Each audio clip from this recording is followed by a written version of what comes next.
Olá, meus amigos viciados em física! Hoje vamos conhecer os aceleradores de partículas. Então, o que são os aceleradores de partículas? Eles vão ser dispositivos que realizam trabalho sobre partículas carregadas para que elas alcancem altíssimos níveis de energia cinética. Tá? Resumidamente, a gente vai fazer com que partículas carregadas atinjam velocidades extremamente altas. Como assim extremamente altas? Altas quanto? Velocidades próximas à velocidade da luz. Velocidades próximas a 3 vezes 10 à oitava metros por segundo. E como é que vão funcionar esses aceleradores de partículas? Como é que eles funcionam? Bom, a gente vai querer acelerar uma partícula carregada. Por exemplo, digamos que a gente tem aí um elétron. Tá? Uma partícula carregada negativamente. A primeira ideia que você poderia ter para acelerar esse elétron seria acelerá-lo em linha reta, por exemplo, ao longo desse tubo. E aí vem a primeira pergunta: que tipo de campo eu deveria submeter esse elétron para que ele fosse acelerado? Será que eu colocaria um campo elétrico ou um campo magnético? O que você acha?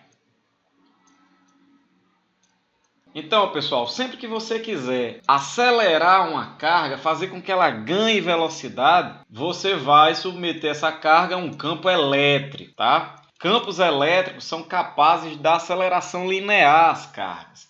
Já os campos magnéticos, por nunca realizarem trabalho, já que a força magnética é sempre perpendicular à velocidade, ela nunca é capaz de aumentar a velocidade das partículas. Além disso, se você colocasse a carga parada no campo magnético, não existiria força magnética, né?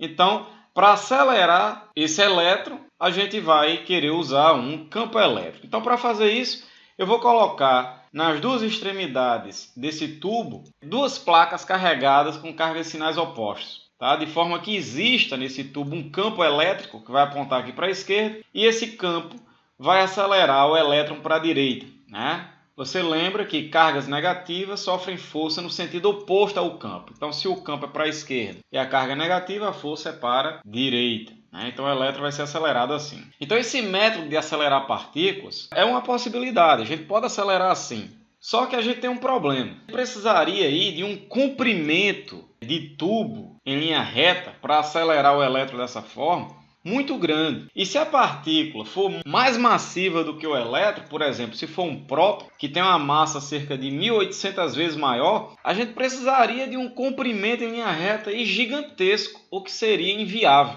É por isso que os aceleradores de partículas, muitas vezes, eles funcionam fazendo a partícula dar várias voltas circulares. É o caso, por exemplo, do ciclotron. O ciclotron ele vai ser formado por dois Ds. Veja que cada plaquinha de cada lado é um D, né? Um virado para um lado e um virado para o outro. Tá? Então, para entender como é que vai funcionar o ciclotron, a gente vai precisar das equações que a gente conheceu na aula passada, a do período de uma carga no movimento circular, né, no campo magnético, e o raio que ela descreve, para entender como é que funciona esse ciclo, beleza? Então essa estrutura vai estar submetida a um campo magnético, vamos dizer que esse campo magnético está saindo da página, a representação é essa, bolinha, pontinho. A gente vai ter uma fonte de tensão alternada ligada a cada estrutura dessa, para que a gente possa produzir um campo elétrico oscilante. Ora, esse campo elétrico vai estar apontando para a direita, ora o campo elétrico entre as plaquinhas vai estar apontando para a esquerda. Isso é muito importante que esse campo elétrico seja oscilante, a gente vai entender já por quê. No meio, a gente vai colocar aqui uma fonte de cargas, certo? Que vai emitir partículas carregadas, vamos dizer que ele está emitindo prótons. Então esses prótons eles são emitidos praticamente em repouso. É aí que entra a função do campo elétrico. O campo elétrico vai acelerar esses prótons. Né? Vamos dizer que o campo elétrico inicialmente está para a direita, então ele vai acelerar os prótons para a direita. E aí esse próton vai entrar no campo magnético. E aí qual vai ser o sentido que esse próton vai sofrer o desvio? Será que ele vai sofrer um desvio para cima ou para baixo? Use a regra da mão direita aí para determinar o sentido da força sobre esse próton. O campo magnético está para fora e a velocidade para a direita. A força é para onde?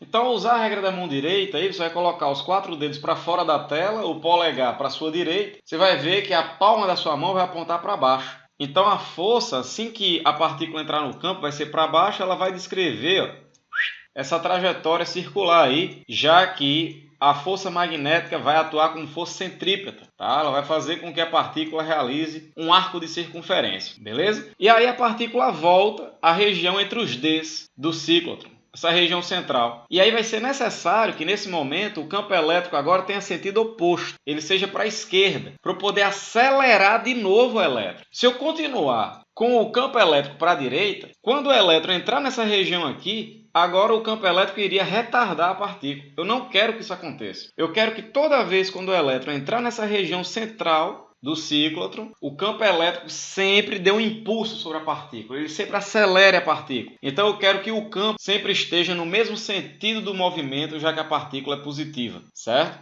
Então o campo vai ter que ser oscilante. Ora ele vai apontar para a direita, ora ele vai apontar para a esquerda. É por isso que tem que ser uma fonte de tensão alternada. E aí a partícula vai entrar no D da esquerda e agora a força magnética sobre ela vai ser para onde? Use a regra da mão direita aí. O campo magnético está para fora e o polegar vai apontar para a sua esquerda. A palmada vai indicar para onde?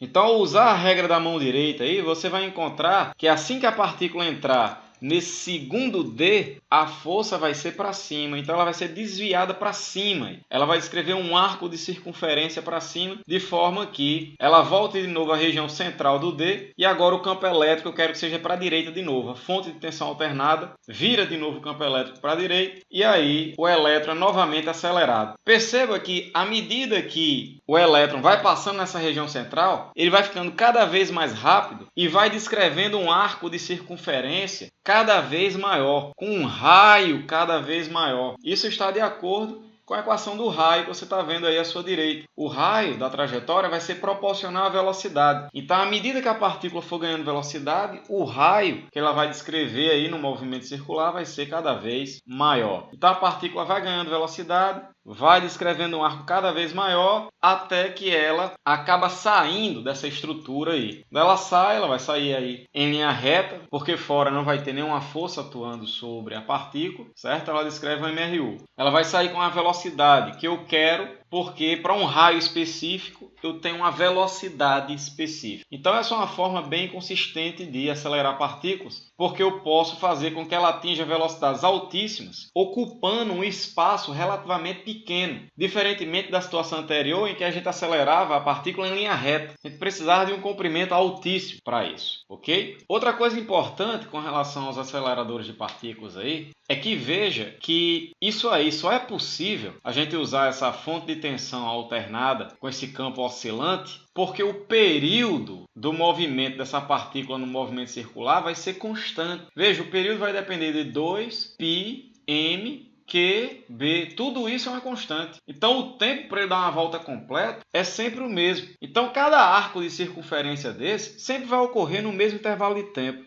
Então, com isso, eu sei exatamente quando é que a fonte tem que inverter o campo. Por isso que é possível fazer isso aí. Entretanto, quando a gente vai para velocidades altíssimas, velocidades mesmo próximas da velocidade da luz, aí começa a ocorrer alguns efeitos relativísticos. E aí essa relação deixa de valer, certo? Mas aqui a gente está trabalhando com a mecânica clássica, não estamos no regime relativístico, então vamos poder usar essas equações aí. Beleza, então para que serve um acelerador de partículas? A gente vai querer acelerar essas partículas para quê? Bom, geralmente a gente vai querer produzir a colisão entre partículas, tá? Quando essas partículas colidem, por exemplo, se colidem dois prótons, a gente pode estudar a estrutura fundamental dessas partículas, ou seja, quais são as partículas que estão dentro das partículas. A gente pode ter uma visão mais profunda da estrutura da matéria. Esse é um dos objetivos de usar aceleradores de partículas. Outra coisa importante aí é que quando a gente colide partículas altamente energéticas, a gente vai fazer com que a gente tenha quantidade de energia muito grande numa região do espaço muito pequena, de forma que isso crie condições semelhantes à da origem do universo. Então, uma das finalidades dos aceleradores de partículas é estudar as condições iniciais da origem do universo, se é que o universo teve origem de acordo com a teoria do Big Bang, de que inicialmente toda a massa estava concentrada, toda a energia concentrada,